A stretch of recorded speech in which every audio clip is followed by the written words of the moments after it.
Tonight, Littleton's police chief is reacting to an exclusive Denver7 investigation. Back in January, Krista Benton, a mother of two, was murdered. Our report raised serious questions about how Littleton police handled the domestic violence call to her apartment that ended 12 hours later in a murder-suicide.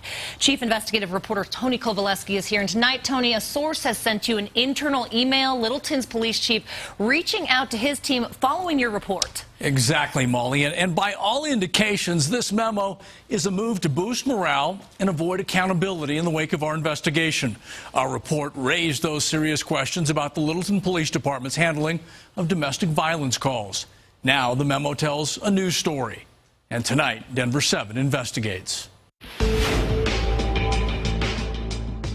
I'm proud to lead the organizations that you want to do. That's just ridiculous. Reaction from Krista Benton's mom. They're not doing their job. Reading the email sent by Littleton's police chief. For those of you who saw the story last night on Channel 7. An email from the chief to his staff that doesn't provide any of the answers she's wanted. He just was saying what a good job they were doing. They did a good job, then why is my daughter dead right now? Following the Denver7 investigation questioning his department's handling of domestic violence calls, Chief Doug Stevens sent the email to his staff saying in part, "I am proud of the work you do every day, and no negative news story during sweeps week can change that." Littleton 911. I need an ambulance at 5537 South Grant Street. That so-called negative story shined a light on what the department tried to hide, how Littleton's officers responded when Krista Benton's son called for help. Is it physical or verbal?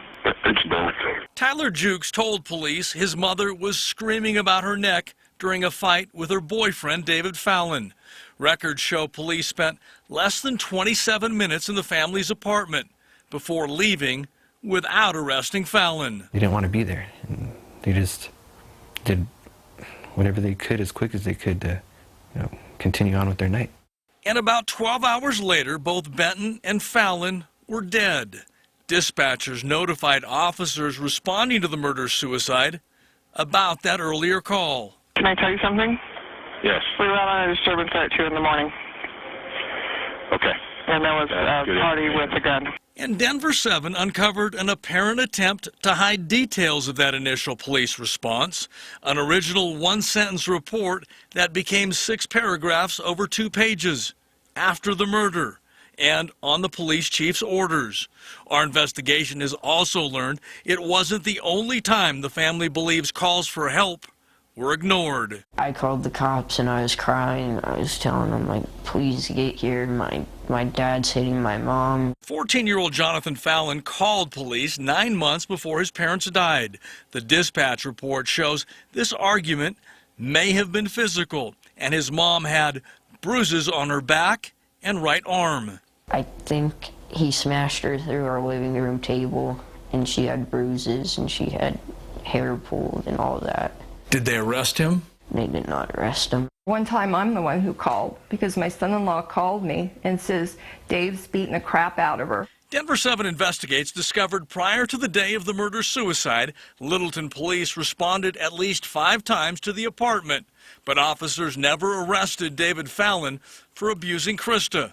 And a review of domestic reports shows Littleton police make an arrest only 27% of the time, a stark contrast to a 71% arrest rate by Denver police. I just think it is so tough when you have the worst outcome possible on the hardest cases possible to not look in the rearview mirror and say, should we have done something differently? Could we have done something differently? I think those are completely fair questions, and I think those are questions that deserve answers. District Attorney George Brockler says he won't second-guess officers' decisions not to arrest Fallon, but he did review police reports and talk to Chief Stevens after watching Denver7's investigation. I gave him some encouragement to do this and to sit down and have a conversation with you and the public about these things. But Chief Stevens has declined multiple requests for an on-camera interview, writing in the email to his staff, "I apologize to you if my refusal to submit to demands for an on-camera interview has brought unnecessary scrutiny on our department."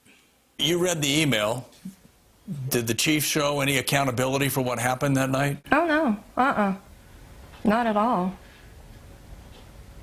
He was praising this policeman, and they screwed up. Why'd you decide to talk? I just kind of wanted the police department to hear me, and I kind of wanted them to get a standpoint of, like, my view from it. Like, I'm 14 and I just lost both my parents, and that could have been prevented. Could have been prevented. We invited Littleton's mayor and city council to watch our investigations and respond to concerns raised by Krista Benton's family. We intend to talk with city leaders from Littleton and the police chief in the coming days. Ultimately, it's a question of confidence in a police department and accountability.